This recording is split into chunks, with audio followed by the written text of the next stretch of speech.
What's good? It's your boy CheatKodez, and thank you for checking out the first in a series of videos called Paladins Explained. In the series, I'm going to give you an analysis of individual characters that work best on certain maps and setups I found that work best for me.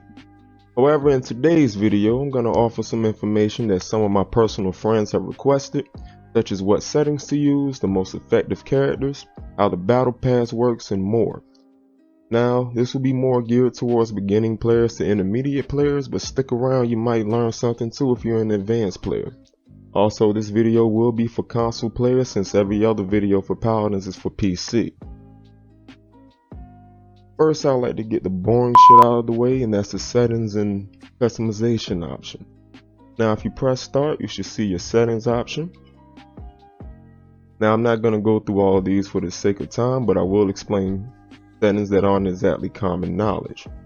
Gamma, for instance, determines how bright your game looks, but it's not to be confused with brightness, which pretty much makes things whiter. It does help with offsetting the lights and the darks depending on your personal preference. I like to keep mine around 47. Also, field of view, or FOV, is just that. The higher the FOV, the more you'll see on your screen, the lower, the less you will see. I keep mine around 110 just based off my own personal preference. Audio is also based off of personal preference. I like to keep my music volume low so I can hear footsteps. Also, for when I stream on Twitch at twitch.tv/cheat_code, my viewers don't have to deal with in-game music and the music I play in the background. I keep the voice volume up to 50 so I can listen for enemy ultimates, or when a teammate uses their ultimate so I can combo with them.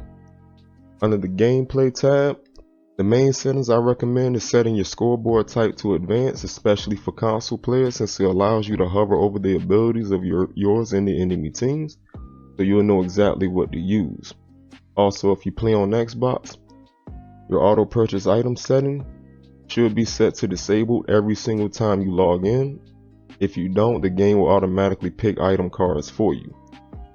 But if you forget to do that, don't worry, there is an undo function when you select items, and I'll briefly discuss items in a second. Now, if you go under controls, you'll see these options. Now, I'm not going to go through all of these, but scope sensitivity determines how fast you can aim when zoomed in with characters like Strix, Vivian, Kinessa, and Victor. I like to keep it at 1.4, but do whatever you want. I'm not your dad. X-axis sensitivity determines how quickly you look left and right, and Y-axis sensitivity determines how quickly you look up and down. Set these however you see fit, but personally I like to fluctuate between 3 and 4. Inner dead zone determines how much you need to move your thumbstick to get a response from your controller, and outer dead zone determines how much you need to move the thumbstick to get turn acceleration. I like to play with these, but for right now, I keep my inner dead zone on medium and outer dead zone on minimum. I also like to keep my crossplay on gamepad only because mouse and keyboard will always be superior to controller, especially in this game. The battle pass is pretty simple. You're offered 2 tiers of content, one that's completely free and the other with a cost of 600 crystals, which honestly gives you up to 600 crystals total when you complete it. So if you don't spend the crystals you gain from the battle pass on anything else, you can get the next battle pass for basically free. The items unlock on their own when you reach a certain level of the battle pass, and there are also challenges you can complete to gain more experience for your battle pass to unlock items, as shown here. Now, if you go to champions, you'll see a total of 46 different champions, 47 when Yagarav drops. And when you select the champion, you'll see a bunch of different customization options for each character. Their abilities and their talents. Take time to read these and see what character works best for you. Now, if you go down to advanced, it gives you a more in-depth look of how their abilities work. And if you go to talents, you'll see, well, their talents. Now, skins, emotes, weapon skins, MVP poses, all that other shit, that's up to you based on what you unlock and what your personal preference is, but the part we really want to look at is loadouts. Make sure each loadout is specific to a talent you want to run with it. For example, I have this loadout for Tyra that works perfectly with her mercy kill setup that I stole, borrowed from False Fangs on YouTube. If you're unsure of what loadouts to pick, just play with certain combinations you think work best for you. Click subscribe for future videos where I'll show you what loadout/talent combinations work well in certain situations, or feel free to add me as a friend and just steal mine. I typically try to stay up to date on what the current meta loadouts are depending on each patch. But still like and subscribe though. Please? Okay, anyway, back to champions.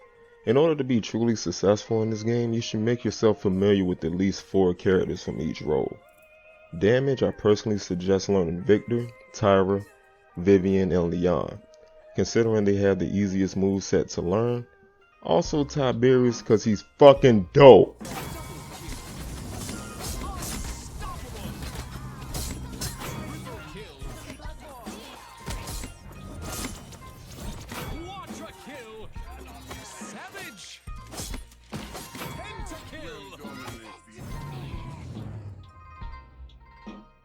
The item cards I would suggest running with these characters are Nimble, which increases your movement speed up to 21% when maxed out. Cauterize, which allows your weapon shots to reduce the effect of healing on your target up to 75%. Kill to Heal, which grants you up to 900 health each time you get an elimination, depending on if you're cauterized or not. Or Life Rep, which allows up to 30% life steal with weapon shots, especially when running Tiberius or if I feel like I need a little bit more sustain. Also Haven, which reduces the amount of damage you take from direct attacks up to 21%.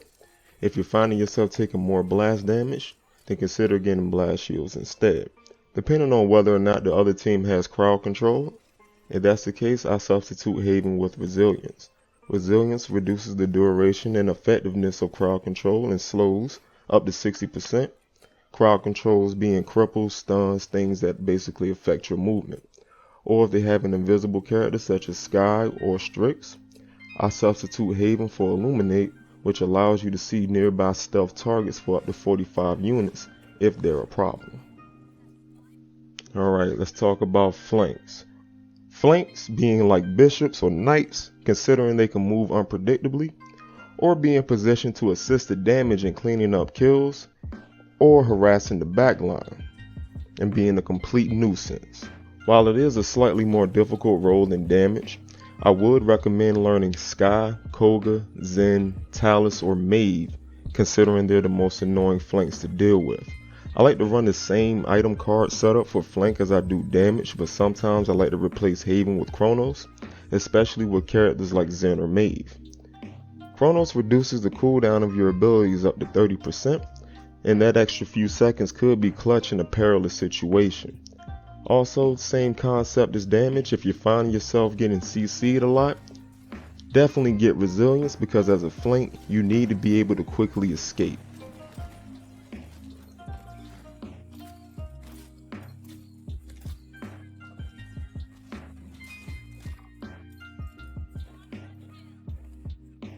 Alright, now let's talk about the frontline role. Tanks are basically the king, considering that if they fall, you can consider that payload or objective loss, but due to their bulk, shielding, having a good healer on them, and good damage assisting them, that will be no easy task.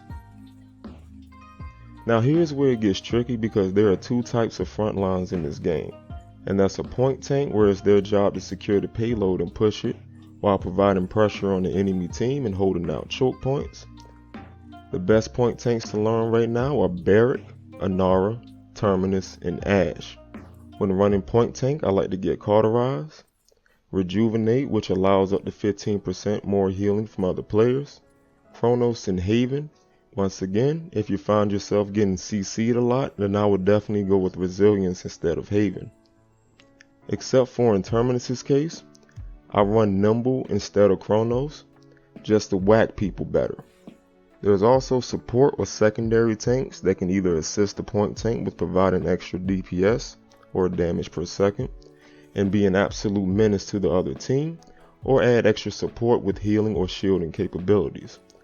The best frontline champions to use as a secondary are Khan, Rom, Ruckus, and Torvald. Pretty much the same item build as a point tank, but sometimes I switch out Rejuvenate with Kill the Heal to allow the healer to focus more on the point tank, and our damage champions just to make our healer's job a little easier. Healers are basically queens, considering that they are much more effective while being protected and can help gain a serious advantage in a team fight. Healers are notoriously slept on in this game because not only do they keep their teammates alive, they deal a great amount of damage as well, especially Genos and Furia. Now with the support class, the healers I suggest learning first are Furia, Genos, Corvus, and Ying. Now with healers, the most important card to get up to max is Chronos. The faster you can get your abilities, the more you heal. And in Furia and Ying's case, you want the max Chronos and morale boost because their ultimate abilities can affect your entire team, giving you a huge advantage. Also, Kill the Heal and Haven make it more difficult for the enemy team to kill you. The last bit of advice I like to leave you with is having the right mindset. Whether you're a beginning or expert player, it is imperative to have somewhat of a positive mindset while going into a game.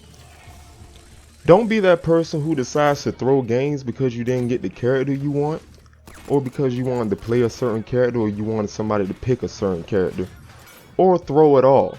That's toxic and childish as fuck, and people like you either need help or you need to headbutt a fucking bullet. Don't get intimidated if you see someone that is a higher rank than you or a higher level. Do your best, you might be surprised at the outcome. Don't discourage your teammates right away for picking a character you don't think is good. They might have a better understanding of how to use said character than you do. Most importantly, don't be that person who just charges in without thinking, gets smoked, and then blame your teammates for not being there to support you, or blame your healer for not healing you. 9 times out of 10, your healer was either on cooldown or you were too far away for them to heal you. Learn how to fall back, regroup with your team, and work together. I promise you'll have a much better experience. Now, I barely scraped the tip of the iceberg in this video, so if there's anything you believe I missed or if you have a better suggestion, please leave a comment and I'll be happy to cover whatever topic I missed or apply whatever strategy you suggest, as long as it makes sense. Also, join my Discord, link will be in the description below. Feel free to share ideas, game clips, memes, whatever within my community. Thanks for watching, and until next time, stay safe. Kode.